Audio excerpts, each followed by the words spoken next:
na volosang ni Choni na kanawasi tin kapan na tikini ono.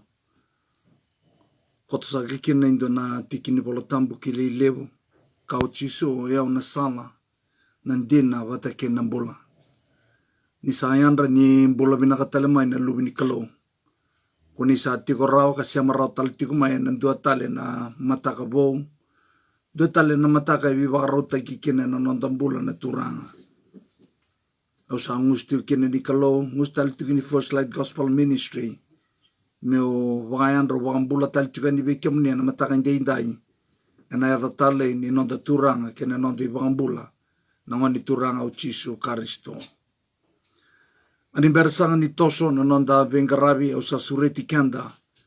Na vanua duindui da vanga en dui warong tiu maikina en mataka indai. De kabina me lolonga na ulunda dan garaba na kalo en dona masu nda masu sangamanda. Tamai ke mamisaka mai loma langi na kalo lebu na kalo ndolo loma. Na kalo en dono menuro kowi e kili talanga menundo kai. Belata ni o kemuni ndondo sanga na kalo kasanga talendoa. Kandono me bango le tiku ngabi kemuni na bagaro roko nando kai kena langiti.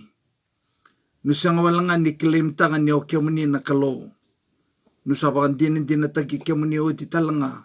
Ena numuni tuto bakalo kena numuni loloma. Ena dagadanga ni beimbuli. Ena dagadanga ni beibambulai ena dalana mai kalibari. Ena dagadanga ni memisotavi maroroi karoni bolitu na nima mimbula. Ena bengau na sawe chena mbongi me dhawa tali tikumai en dua tali na mataka bo enda endai. Kemuni sa katalanga nusulia tikube ke mami na inui. Nindo na singa nuna talebi ke mami lesu talemai. Kapang de taka tikube ke mami ni senga ni dhawa ni mbula na buru ke mami mbula tiuke na enda endai. Na buru ngo na buru nga ni kena barau taki na mbula. Kena dona buru ebe nakadake. Buru siang kina tangi na oda. Nararawa na butungo siang kina bibusa kita siang talanga kina na mati nyama mikalo na matanga indai kema milago talamai be kemuni kapatu sai kema misatiko ni kema mitamata mbale ka kema mitamata ibalawala kema mikeresa katiungi na turanga ni alvinanga ni bosuchi kema mikena ni mami mata bo vale kapasa sabata ki kema misaka mana nomunindra na nomuni bosa sa no ena matanga indai varutale Miki mami na vio se kina. Ki mami sa kirena yalo tambo. O koe ndundunga e tiku wana lai seni. Ni kia nandau wakatabulidi na nomoni bosa. Koe ndundunga na ngasi ni buli ni nomoni bosa. Kasenga tale ndua. Ni alabina kalau ni bosa vei ke mami na matanga indai. Ni baga bulidi ke mami. Pinaka baga lebu sa raturanga na nomoni loloma. Pinaka lebu kalibari. Pinaka lebu na nomoni bosa. Pinaka nomoni yalo tambo. Binatal nga bali burna lubiamani kuni sabakan rati ira kadibi ira na mataka intai mera vakani mera waseitale ena buguni nomuni bosa kwa kuni sabi bagarota kikena na bali besar turan sarunga de nema mi masu tisone soro na nema mi bambula emeni tisu nanonda iulutanga ena mataka tale indenda e ka koto bangona kena rorongo the new covenant priest na bete ni vei yala ti vo osa kirikanda derani kuni lagmantamai batake yaw na bolinda ni samme na kana wase basanga bulukalima ena tikena ibitu samme basanga bulukalima na tikena ibitu kana tikinongo you love righteousness and hate wickedness. O kemuni nundolo mana na ivala dundono kadata na ivala da. Therefore God and the unity kinongo na kalo your God na nomu kalo has anointed you kasalumuti iko. Na velu muti ongo na vio kani lomani mbale sakatiko kina nona lumuti na ngone turanga ko Chisu Karisito ya ena nona itabi vakadangadaka nindau vengarabi vakambente ena vale tambu sara mai lomalangi, ena longi tambu mai lomalangi. Ena vole ni buno ni sora ne kena wase walo ne tikene tolu sangavulu, e koto kina se kwa na nona alumuti na tamate ni kalou e roni ena vuku ni tabi vakambete ena vale tambu vakavuravura meulika. Then Moses took some of the anointing oil, asatoro Moses sona woi ni velumuti, and some of the blood which was on the altar. Torobato koe bata keina sonandra ena idhambo ni soro, and sprinkled it on Aaron.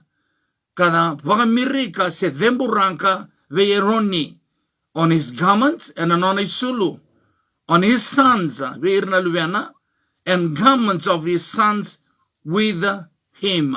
Kena nonri sulu na luve eroni koe aratiko bata kei koe. Go na vei ala alati makawa na kena lumuti na mbete ni vei ala alati makawa.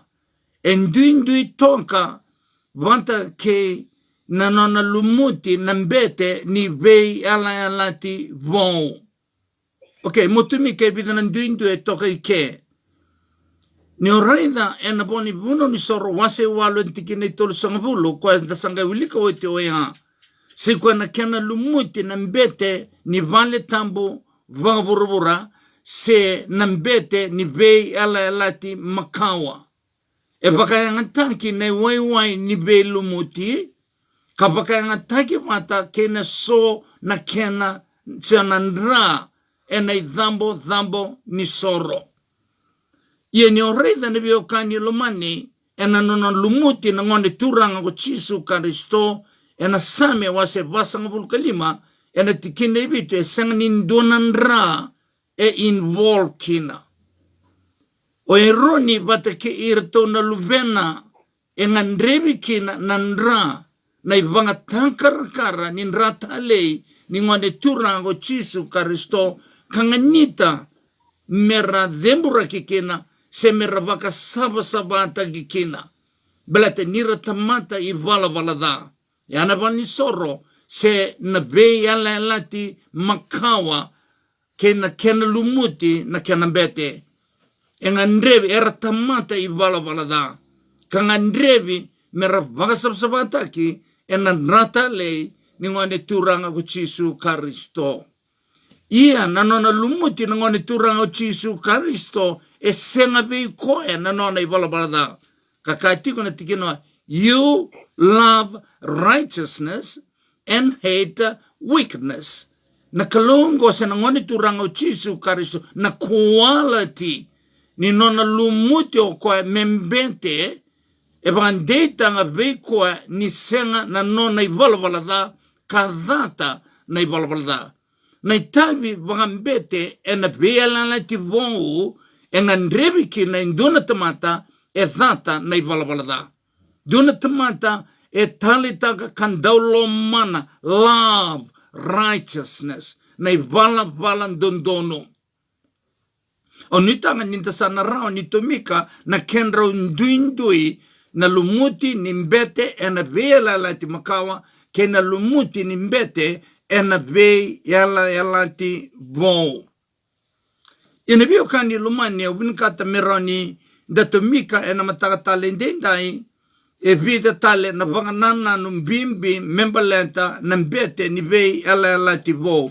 Lakumanda mai pate ke yao e na numuni volatamba na voni ipiriu e na kena wasaka e dhiwa e na tikina e tini karua. Ipiriu wase dhiwa e na tikina e tini karua. Kana tikina ngo, not with the blood of goats and calves, but with his own blood.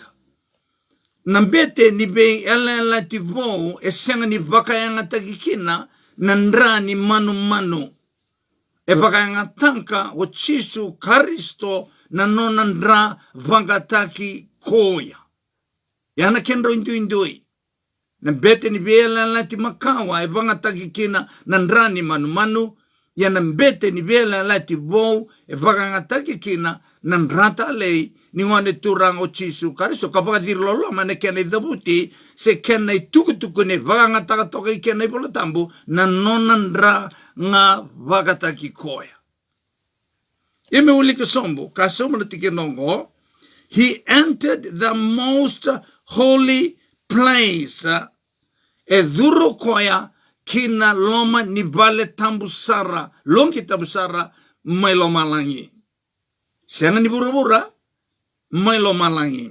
Once for all, having obtained eternal redemption. Obin kata mo underline tangawaya. Eternal redemption. E na nona duru tikongo koe kina longi tambusara o koenga sa tauke na kasa rawanta oti obtain. Rawanta oti veikenda sei koe na eternal redemption. Na vevambulai e tao mundu. Yanai matai ni nona vengaravi na ngone turanga ko Jisu Karisto.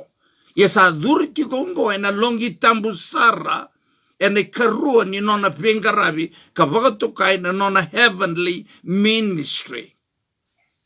Na eternal redemption sei kwa na nona earthly ministry na ngone turanga ko Jisu Karisto kamai mantikina ena delana mai kalivari.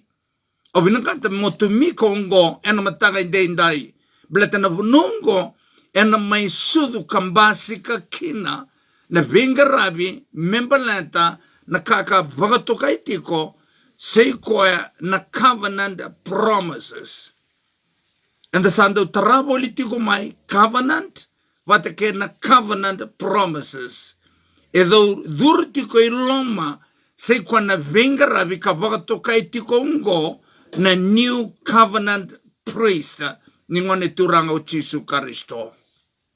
Ena kenro maliwa na covenant koe vakatokai tiko indua tale na kena tabutin wase dione tikene tin karua ena voli ipiriu na eternal redemption yana covenant.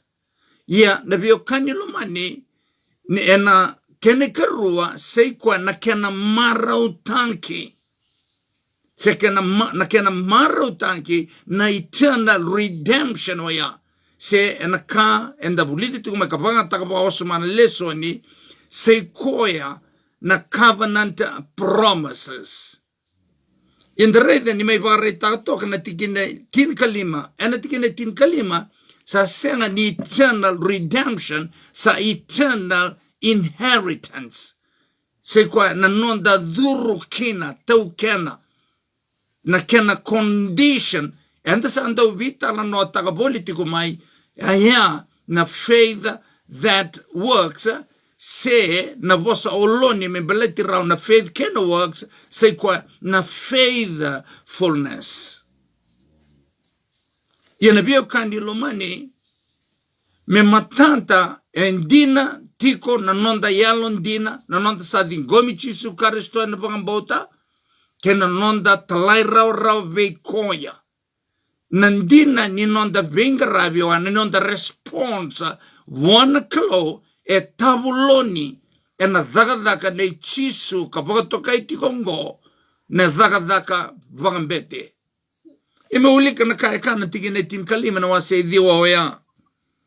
And for this reason, he is the mediator of the new covenant. Erototo watanga na vosungo mediator of the new covenant and the priest of the new covenant. Kama ibanga tanga ike membalanta na nonda ndau tataro na nonda intercessor ena kenda maliwa vata kena kalau o kwa e dhurukina na ngwane turanga o Jisu Karisto. Gwendo na leso ni ndaundrendre morongoda ena itutu ni vunau me vunau tanki. Sei kwa na vengaravi na Jisu kapakatokai tiko na heavenly ministry se nona thanga vakambete ena vei yala tivo. Ndaundrendre sama tau tunga nonda vunau taka kalibari sama tau tunga nonda vunau taka na covenant promises. Kalutu tiko sei kwa na bunua e tabolo ni kina na tamanta bagambaunta me lorai era qualify kina nonra marautanka na covenant the promises se and tikina awarawilika sombongo na eternal inheritance. Imawilika sombo. And for this reason, he is the mediator of the new covenant by means of death for the redemption of the transgressions under the first covenant, that those who are called, underline tangoya, wira ersa kadivi, nebolotambo e bangandetang, nebolotambo e ruana i wanse, le lewer kadivi, leole lai erandingi tanki. Okay, na vingarabi ne chisu e na longi tambu sara, vagambete, vagamediator, kwenda taranti, kwenda matanga talende indai, engarabi kina nanondra dikevi, wira era kadivi, wira era sa dingoma oti na ngone turanga ko chisu Kristo ena vagambauta. En dikevi nanondra yalondina, me adoba sara na mate, ke vara laura nira tamata yalondina, sangendrengati na yadhandra ena ibola nimbula. Na numa ena ibola nibakatakilana, kena wasi itolo ena tikina ilima. Kana ibola tamu do nguma tua sara, me kankwi nimbokodhi, na yadhamundo ena ibola nimbula. Ronga ena ngona nga enda sa dingomi chisu Kristo kina, ena vagambauta, e volai sara na yadhanda ena ibola nimbula, mai loma langi. Sanga indike vitiko na nonda mbula. Kepaka enda yalondina, yenandrengati na yadhanda ena ibola nimbula, mai loma langi. Ye kepaka enda senga ni yalondina, unfaithfulness, ena mboko levi, na yadhanda ena ibola nimbula, mai loma langi. Ngona bunua e dhurukina, na dhagadhaka vakambete, ke na dhagadhaka vakandau taro ni ngone turanga ko chisu Kristo ena vei yalanti vo. Oka avona numa viki anda underline tagaoya na called. We're those who are called may vangatanga vosungo may receive the promise of the eternal inheritance. Ya na kamembelanta na covenant promises sendotale na keni dhuvuti vakangtagi toke na eternal inheritance. Sa nonda woti tu na biokani lomani na mbula tamundo sa nonda woti tu seikwa na eternal kingdom na heavenly kingdom. Ya na biokani lomani menda dhuru kina e conditional. Menda marautanka e conditional. But okwe soli. Na soli nikalo se kwa nambula tamundo. And upon the Roman can say honor tikini rusangabulkatolo, ever matata tang na tikino. The gift of God, the free gift of God is eternal life.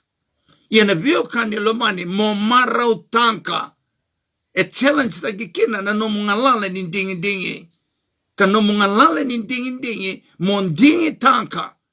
Mo bambauta na kalau, ka alon dina tiko beikwa se talaira ro tiko beikwa se senga. Endone wase levo ni tamata na vio kandilomani, enamboko levi na dhandra ena ibola nimbula, mailo malangi. E bunongo na nonra senga ni alon dina.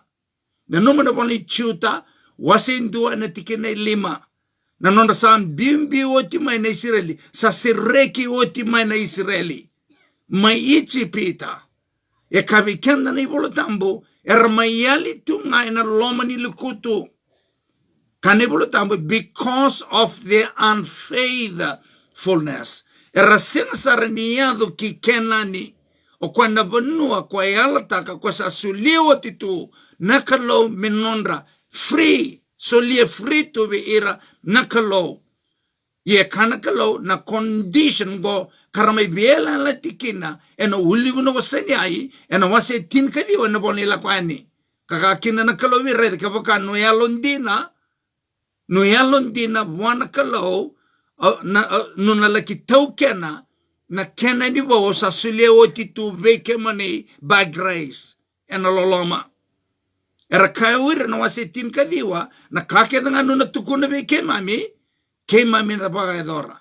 Sule sarabe ira na kalau na wase rusang bulu sei kwa na ibuno itini.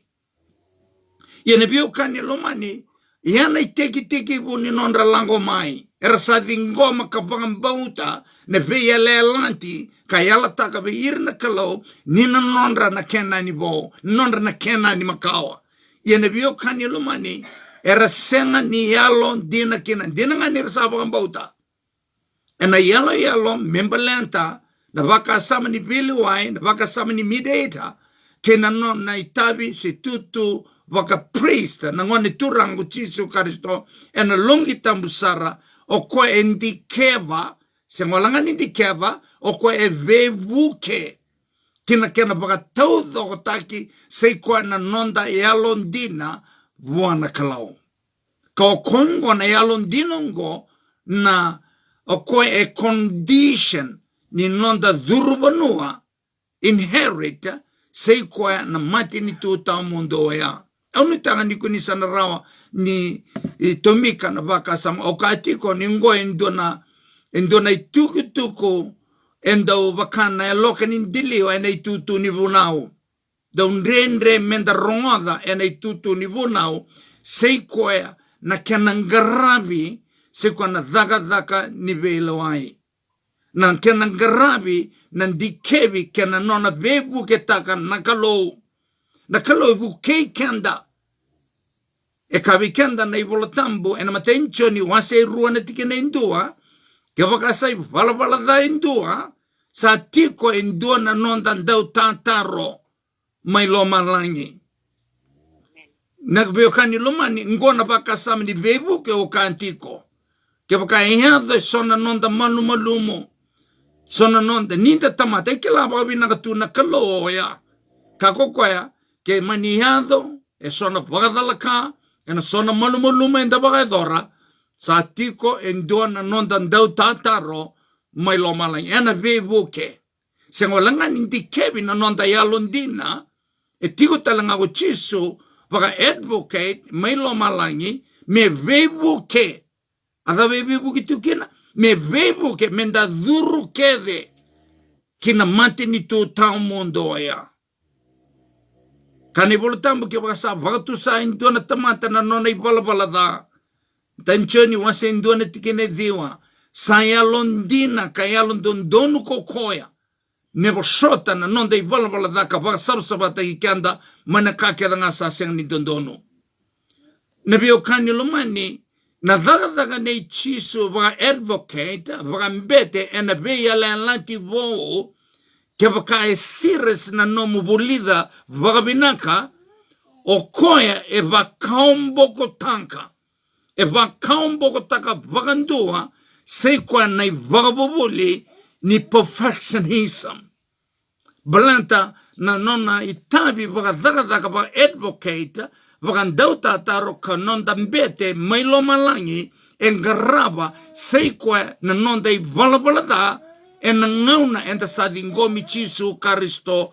otikina na nona posi nitatau en matenchoni waserua nitikina indua ke basa i valavalada indua na tamata vagambouta dona tamata sadingomi Jesu Kristo oti endona tamata sa lotu se ndona itala se ndona ngasi lebu se tuirara ui vosa tigongo membeleti ira na tamata sa dingomi Jesu Kristo oti kakakino kwa sa tiko endona nonda ndau tantaro melo malangi nabio kani lumani endarani reida ena banana nuya na nona bina kata dina na kalau mikakuni ndua na mata vuvale ali ena singa ena lesu maikina sa da kama oti manta na daga ni nonda vagambolai ana kena enta ki lesu tali vikanda na mbula ta mundo the eternal kingdom sanga mengaraba tali tikongo koya sei koya na kena vevu ke tanki kangaraba tali ke koya na kena dikevi oba kanga taka tikongo na bosa na dikevi ena baka sama ni judgment o baka sa wanga takatali tuka ke na baka sam ni advocate vevuke e na baka sama ni lawyer matabi lawyer tukina na turanga na loa tuil talanga kina na lawyer na turanga loa mendikevi na lawyer me vevuke vua na tamata beitanki ia na daga rurongo e rau taura rurua na loloma na grace ni ngone turanga o Chisu Kristo e na nona daga mambete ke nona daga ba advocate me loma lain rurua asa tobole tiko mo koso chini tomika mai baka waso ma se ko na ibola ni LG White o ko baka reita ka baka matata taka kina ni o Chisu e taura rurua na position ngo se ko e judge o ko e talanga e non da advocate e non da lawyer ine bio kanilumani judge di kevi me kuni dona tamata dhuru baka veita li e kikea keni karua se ko na non da advocate me vevu ke veikenda adavatali mendo e dhuru kin baka veita li kikea ni sa tu baka rau ko Chisu mevu ke kenda e non da ita ronga ovia mai teurongo me baka bimbi taka kina non da lesoni e no matanga tala inde indai ovia teurongo ronga na bio kandi lomani e no mai tabi kanongo itabi e na ngauna daru sai bala da kina daru da kabe sona kada daru baka tu sai kendaru wana kalau sa kaya oti tu ko koya ke baka indua sa baka tu sana nona I bala da e alondina ka alon donu kokoya me bo shota na nona I bala da ka vaka saba ki koya mana ka ke nga sa senga ninto don bala da ke nga ka buni ko rai se mani vanga wana ka senga di ngoma na tamata senga di ngoma na mantini tu yena kalongo na nonda advocate e buke kenda wana turang ile wa kokoa chunga o Chisu me dingomi kenda ka wa sabata I kenda mana ka ke nga sa senga ni dondono e kan bimbi tu kina ne reda ni kono vo mai ena no mai varongo ena vata ni binga rabi ni First Light Gospel Ministry en doto na kan bimbi sei kwa na masu blete tuko kina sei kwa na condition ni kena sabata ki na nonda I vala da ena longi tamusara mai loma langi runga na bio kandi lomani na baka sama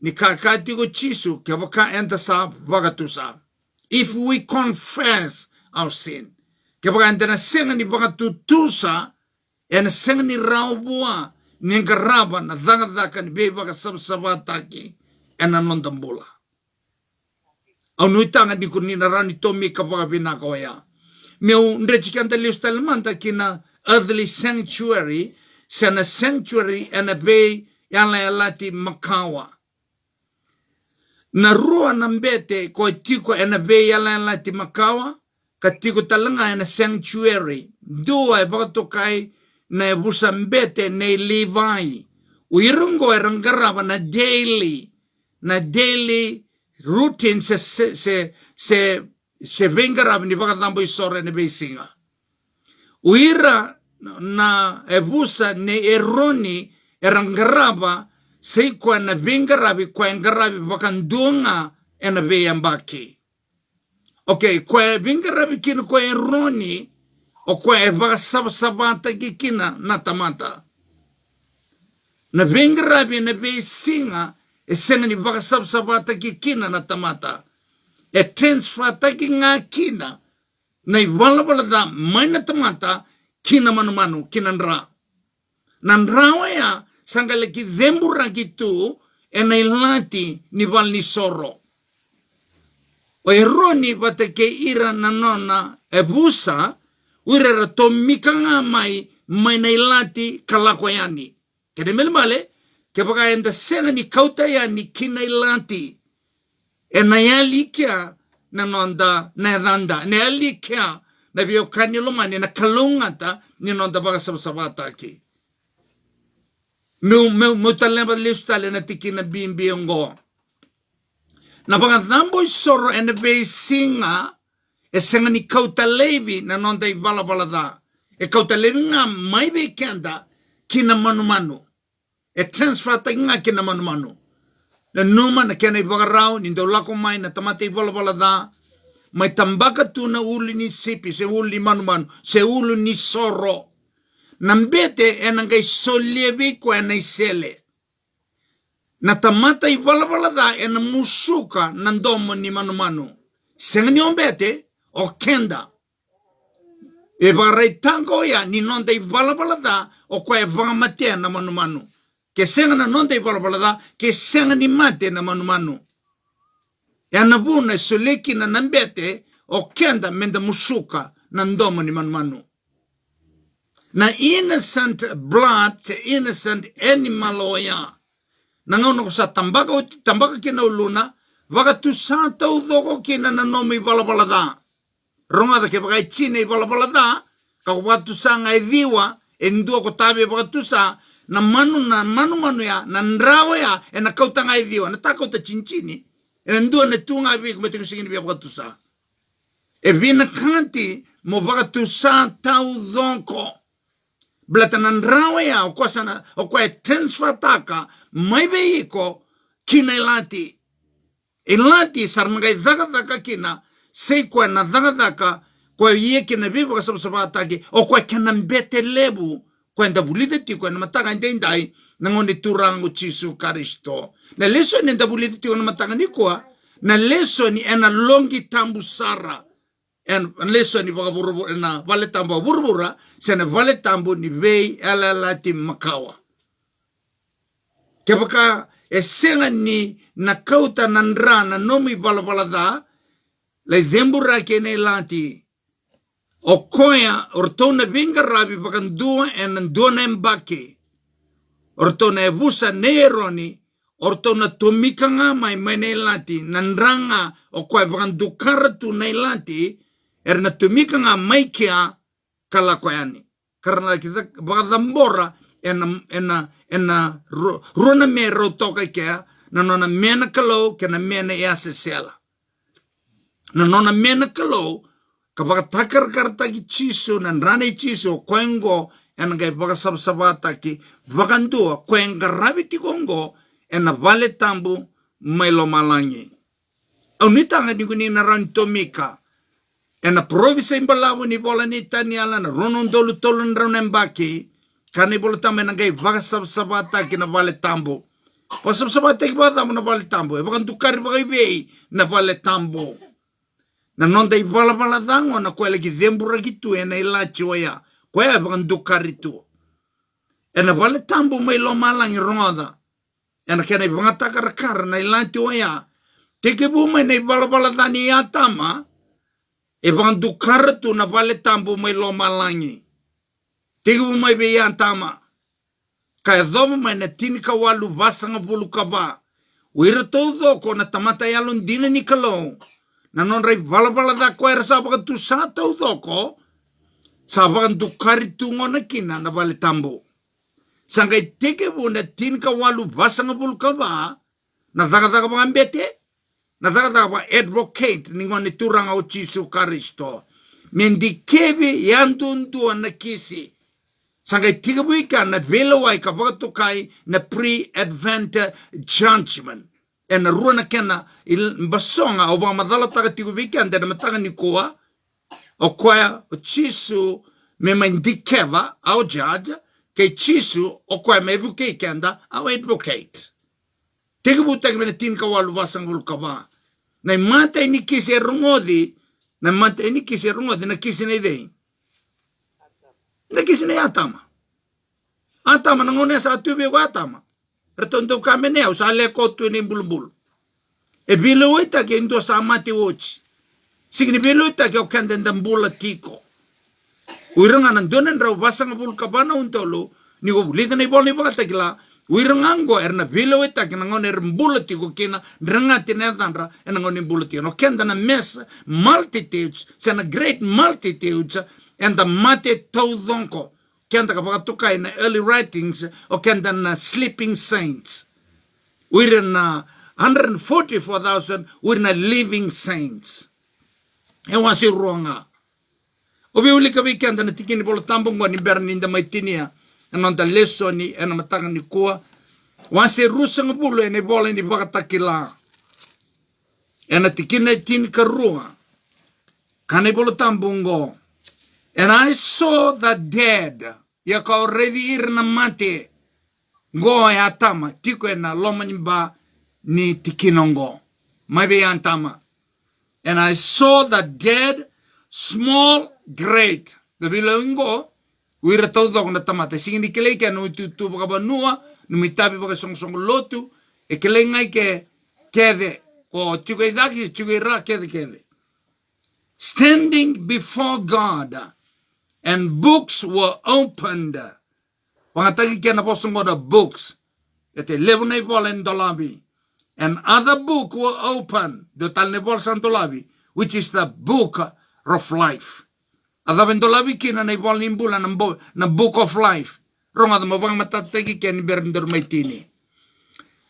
O angay pa madala taka o itibe kanda na ngayon na sa dingomi chisu karisto kina. Vingoma na kosipele. Vingoma na beba kumbula. Kwa ya kambimbi tukina. And then do baga na numi. And then do baga na numi baga wasoma. Membalente mematanta na kako baga mbauta. Na kako vingoma. E na baga mbauta. Kaya baga esenga ni matata na kako vingoma. E na baga mbauta. E na sing ni rao ni ko qualify. Me bolai na edhamu. E na ibola ni bola.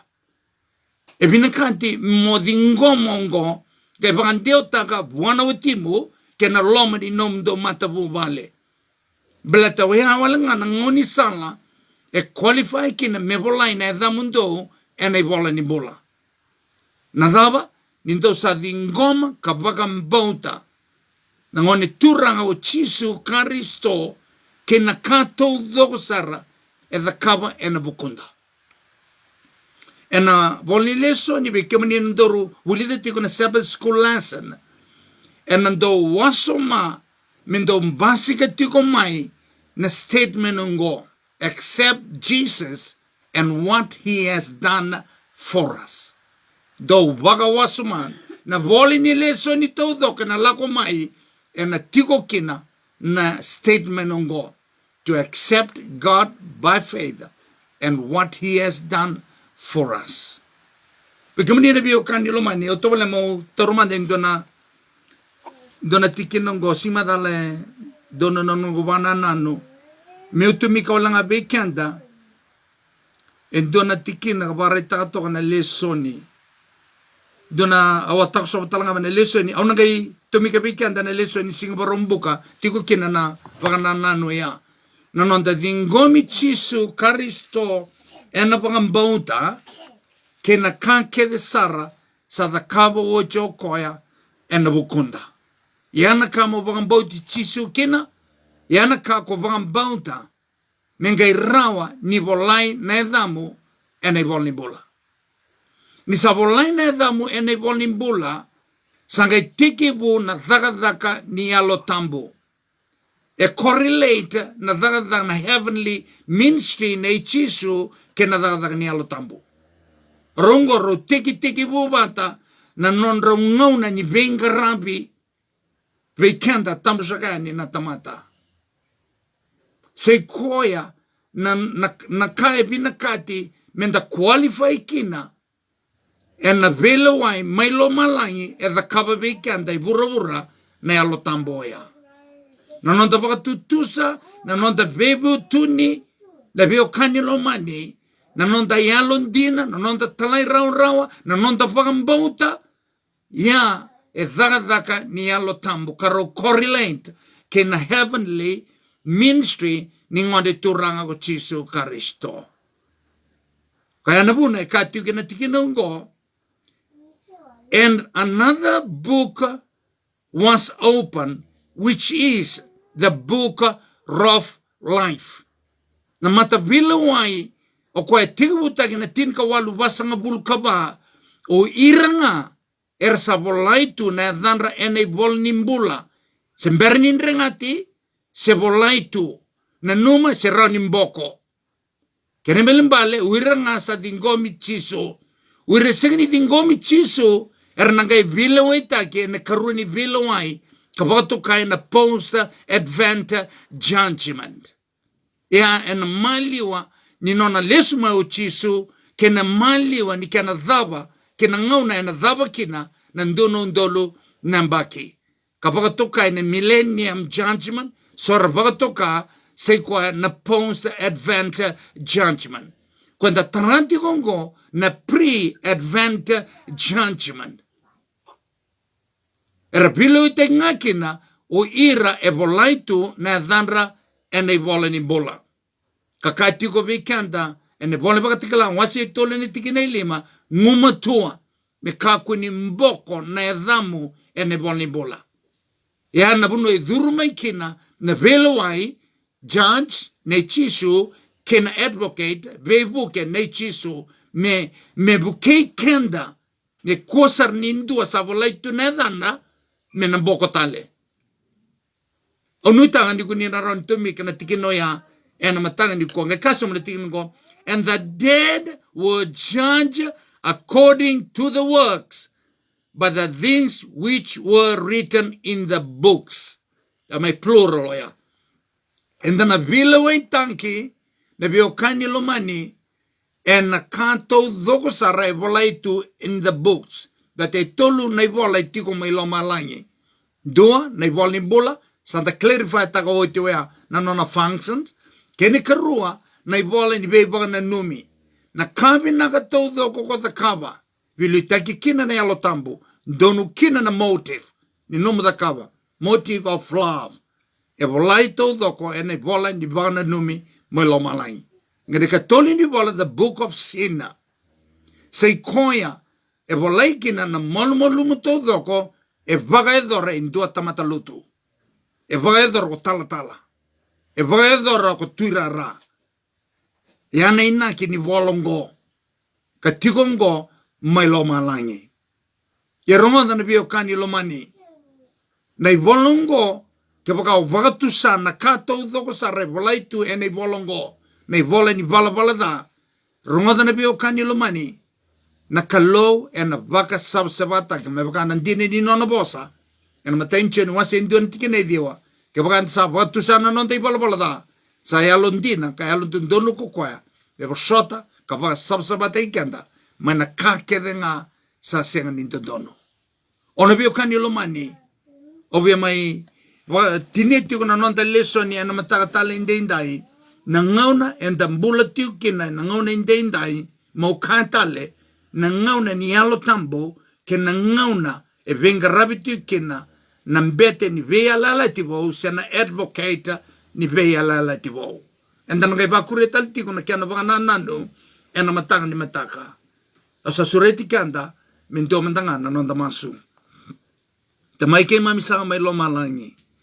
Binaka baka lebu saraturanga na nomani borsa tale ke mami na matanga indai. Binaka baka lebu na nomani mai wase roto kana tikene tin karua na eternal redemption. Kana tikene tin kalima na eternal inheritance. Ko e refer kena covenant promises. Ni mami kalau binaka baka lebu na bilutaki ni nomani alo tambo na matanga indai. Ana kana wase Pau sibi ana kana vingomi kambula taki ana nema mimbula. Pinaka lebo kalibari na senda ka uto ni be tuku todo ko kime bio se takatiko ana matanga ndai. Na lebo na nomuni loloma. Pinaka lebo saraturanga urna luvemu ni randambe ka warong taltiku mai ana matanga ndai. Sama stiku turanga me vingubi me vakalonga tataki na nema mimbula kena nema mimatabu wale. Kako sar nindua na matabu vale endo varorong tiku mai na be mataka me na botolutu ena be vakalonga tatai kuni na kauta mai ena singo ni na lista le mai kina na wale usaraturan saronga da nema mi masu tiso na isoro na nema mi vakambola emeni tiso obombota ninda ba bini binakatale ba lebu wana kalau ena matanga indai ena nona loloma rautale ni mai bosa tale be kenda ena nona loloma Wakan rati kanda ena matanga ni koa enda ronga na nona bosa. Nusa baka bini minakata italangan na lubini kalau no barong tiku mai ena taunda ko kay viti. Pinaka pa lebu na numani yalon dina tiko wana kalau. Ngosaranga na quality ni nonda wawa na yalon dina. Nusa pa binibinanga takitalanga nandaw ni barong na nonda bunolo mani ngobiti. O usibi be kemani nandaw sama online tiko mai na telefoni. Pinaka pa lebu. Pinaka pa lebu na be masulanki. Ndo masulaka tiko. Do bata tiko na kena masulagi tiko. Na bata-bata ni Bingarabi ni First Light Gospel Ministry. Pinatal nga ba lebu na numani daw solia tiko may soli. Me bebugi tiko na kena toso tiko me mandondo tiko na nonda Bingarabi. Ya me domo na matanga ni matangka ni mode ni bangadengo ni kalonga tasaka tiko.